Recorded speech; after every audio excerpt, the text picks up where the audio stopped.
Kia ora, Chris. I still have to read your title because I don't want to get it wrong. It's nice to see you. Now, you had a good break in Wanaka. I did, thank you. I had a lovely break and spent a bit of time in Christchurch before and after as well, in the central city and getting out and about. So, yeah, lovely break, well and truly refreshed and ready to hit the year running. For a better for a better year than perhaps last year, maybe? Absolutely. Has to be. Well, I hope so. And it does feel like we will have a good year. I mean, I've been speaking to various commentators who are nervous about winter, but let's just concentrate. Let's do one of those sessions, wasn't it? Live in the now? Yeah. The power of now? Yeah, absolutely. Things are okay-ish, touch wood, across the landscape of Canterbury from an economy point of view. Why do you think that is? Yeah. Look, I think we've talked about this in the past. We've seen great local support.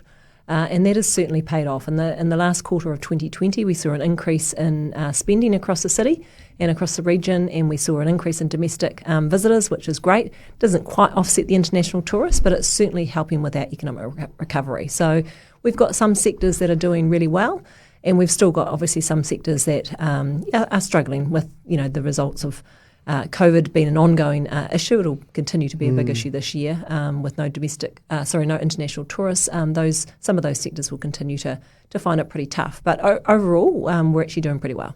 The nosy person in me always likes to have a look to see what some of the flight centres or the travel agencies are up to. There still seems to be a few about.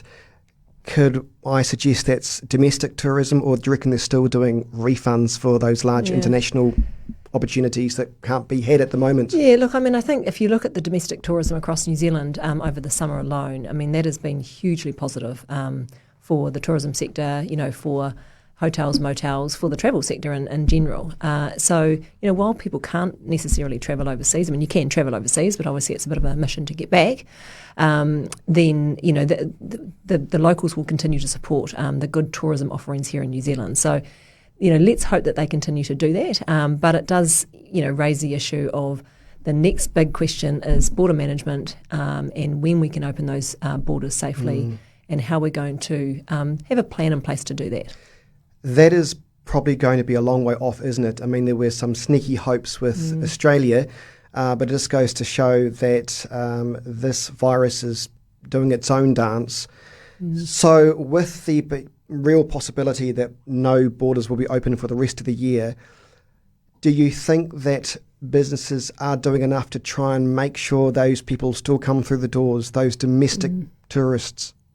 Yeah, look, it is challenging. There is no doubt that we are very reliant in this country on international tourists. So, while the borders remain closed, we will continue to see some real hurt across some of those sectors. As I said earlier, some other sectors have fared much better than originally expected. And so we've got this balance of, some organisations, some sectors doing much better. So they're continuing to, really support the rest of the economy. But we've got to make sure that we continue to support those that are unfortunately still impacted. The way in which we manage our border will be the number one priority for the government moving ahead. COVID's going to be around and will be a significant issue for this country and, in fact, for the world for the foreseeable future. The rollout of the vaccine and how we work through that will be equally important, as will things like our supply chains. We've got some real challenges with supply chains as well. So, COVID is continuing to come through into this year, unfortunately, as a really big issue that we all need to work through. But we need to have good, solid plans in place as to how we're going to work through some of these challenges as well. Is some of the reasoning to get through this year is telling your members that, and maybe this is, I don't know, not the nicest thing to say, but, well, at least we're not in America. Well, a lot of restaurants have closed down. It's hell for many people. Yep. Can we say that at least we don't have, touchwood, community transmission in New Zealand? We're living in the best case scenario in a worst case global scenario? Yeah, absolutely. And I think it's I'm not trying to be Oprah here, but... No, it's really important that we are... we should be incredibly grateful for the fact that we've just... had a summer. Hopefully it's, the summer's around for a little bit longer. But, many of us, including myself, have been really fortunate to get away and have a decent break when the rest of the world is, largely in lockdown. So we shouldn't be complacent about that. We are in a really fortunate position, but we can't be complacent about that either. So we need to make sure that we continue to do the right things. We operate safely. We put all those precautions in place. And yes, we support those who are still struggling, and we need to, make sure that as we move forward, we try and prevent going into any form of lockdown so that we can continue to get through this period and do our very best to, support those businesses who are continuing to be impacted. Leeann, look to your crystal ball. I know you've got a lovely purple one that sits at your office. Give us your thoughts on 2021, because I often do a bit of a Google search to see what events are happening in Christchurch this year, what we can look forward to, what will help bring the dollars in. It's looking a little thin this year so far. Yeah, look, I think... Am I just being too early with the bits and pieces to get us through summer? No, look, I think, so we've got a big event on Thursday, Back to Business it's called, which is designed to actually help businesses get a bit of insight into what they should be thinking about and preparing for in the year ahead.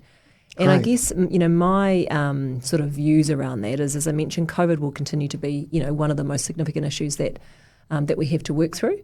But we also, looking beyond COVID, we also have, so we've got the same Prime Minister as a result of the election last year, but by and large we've got a new government. And that government will want to get runs on the board early to demonstrate their ability to deliver and execute on some of their plans. So I think we're going to see, we saw on Sunday the announcement of the first Climate Change Commission budget and, the significant impacts that will have right across the community. So that's the first big sort of announcement for this year. Have you had a chance to talk to members about how they generally feel about this? Are they cautious, wary? Not yet in detail. Yeah. I think, my view would be, look, this was expected in terms of, we knew, climate change was well and truly on the radar before COVID, and it sort of got put on the back burner a little bit. But, it's now well and centre on the radar for the government and needing to, act now on some of those changes. So there's a 6-week consultation period, so we'll be digging a bit deeper into that document and looking at what some of the impacts are. But, I talked yesterday and having had a read of the first sort of 10 pages of it about sort of 3 key things from my pick on that is we need to make sure that we've got the technology to support transition. And we need the time to support businesses through that transition. So technology, time and transition, I think, are really important parts of that plan. The other things that I think we're likely to see is there will be some industrial relations reform. So the government put that on the radar last year. So we're going to see things like obviously an increase in the minimum wage coming at businesses on the 1st of April this year. We'll see things like fair pay agreements back on the table.